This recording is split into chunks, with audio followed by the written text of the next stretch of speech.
पहले चरण की वोटिंग से 17 दिन पहले नीतीश कुमार ने अपने विजन डॉक्यूमेंट को जारी करते हुए नारा दिया, न्याय के साथ तरक्की, नीतीश की जीत पक्की। लालू के दोनों लाल चाचा के सिंहासन को हिलाने में पूरी ताकत लगाए हुए हैं। नीतीश के नारे की काट है, नई सोच नया बिहार, युवा सरकार अब की बार। 2015 में जब लालू नीतीश साथ आए थे तो सरकार के 7 निश्चय को जारी किया था। सियासी उठापटक के बीच 5 साल बाद आज नीतीश ने निश्चय पत्र 2020 जारी किया, यानी विजन डॉक्यूमेंट पार्ट 2। सीएम ने ट्वीट करके अपने विजन को कुछ ऐसे समझाया। लोगों की सेवा करना हमारा धर्म है। आप सभी को धन्यवाद कि मुझे बिहार की सेवा करने का मौका दिया।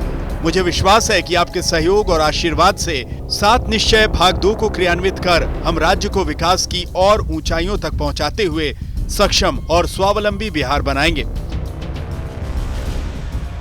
अगर नीतीश की सरकार फिर बनती है तो अगले 5 साल में बिहार में जो विकास के कार्यक्रम चलाए जाएंगे उसका लेखा जोखा जारी किया गया है। लेकिन इस विजन डॉक्यूमेंट को जानने और परखने से पहले तेजस्वी यादव का एक बड़ा वादा सुनना जरूरी है, क्योंकि इस बयान की धमक नीतीश के विजन में साफ देखी गई और महसूस की गई।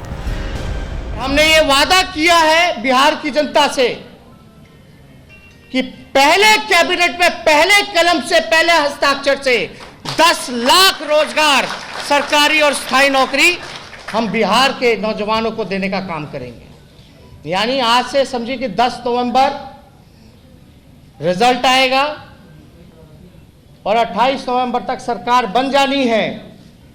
यानी 1-1.5 महीने पे लोगों को रोजगार मिलना शुरू हो जाएगा। यानी युवाओं की नब्ज पकड़ते हुए बिहार में रोजगार का वायदा किया, ये सीधे युवाओं पर प्रभाव डालने वाला है। आज नीतीश के निश्चय पत्र में इसी की काट दिखी। मुख्यमंत्री ने अपने निश्चय पार्ट 2 में पहली जगह युवाओं के लिए रखी। लिखा, युवा शक्ति बिहार की प्रगति पर ध्यान दिया जाएगा। दूसरे नंबर पर महिलाओं को सशक्त और सक्षम बनाने का लक्ष्य है। तीसरे में किसान के लिए हर खेत तक सिंचाई का पानी पहुंचाने का वायदा है। चौथे नंबर पर स्वच्छ गांव, समृद्ध गांव की बात कही गई है। 5वें नंबर पर स्वच्छ शहर, विकसित शहर। 6ठे नंबर पर सुलभ संपर्कता का लक्ष्य रखा गया है और 7वें नंबर पर सबके लिए अतिरिक्त स्वास्थ्य और सुरक्षा की बात कही गई है। जो नौजवानों के रोजगार के लिए मेगा स्किल सेंटर, उन्हें उद्यमी बनाए जाने के लिए अनुदान और ब्याज मुक्त ऋण, नवयुवतियों को भी इस तरह के आकर्षक योजनाओं का लाभ उनके सशक्तिकरण की दिशा में दिए जाना, और साथ ही साथ जो गेम चेंजर हो सकता है। हालांकि इस विजन में सीएम ने तमाम चीजों को समाहित करने की कोशिश की है, लेकिन कोरोना से लड़ते बिहार में स्वास्थ्य सेवा की बदहाली की तस्वीर के बावजूद स्वास्थ्य का विजन सीएम की लिस्ट में आखिरी पर है। विपक्ष ने तंज कसा, सरकार का फोकस दिखा है। मुख्यमंत्री नीतीश कुमार के सामने इस बार सबसे बड़ी चुनौती एंटी इनकम्बेंसी की है। आप इसको सत्ता विरोधी लहर कहें या ना कहें, लेकिन नीतीश से ये सवाल पूछे जा रहे हैं कि पिछले 15 साल में सत्ता में रहने के बावजूद बिहार की सूरत क्यों नहीं बदली। ये सवाल उठाने वालों में युवा सबसे आगे हैं।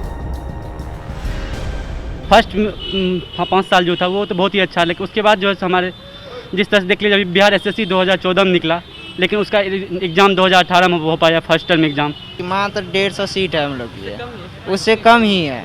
तो उसमें जब सीट हम लोग को ठीक से नहीं मिल पा रहा बिहार के बच्चों को, तो और नौकरी क्या दे सकते हैं। हर साल बिहार भीषण बाढ़ की चपेट में आता है। लाखों की आबादी इससे प्रभावित होती है।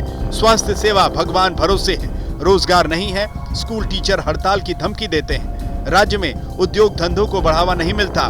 बड़ी संख्या में लोग राज्य से पलायन कर रहे हैं। ऐसे में नीतीश का विजन डॉक्यूमेंट कितना असर डालेगा, ये वक्त ही बताएगा।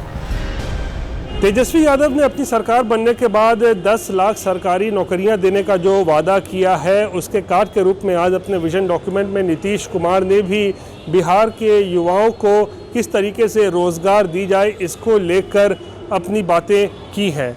लेकिन स्वास्थ्य जो सबसे महत्वपूर्ण एक मुद्दा है बिहार में, वो इस विजन डॉक्यूमेंट में 7वें पायदान पर आ रहा है। रोहित सिंह, पटना, आज तक।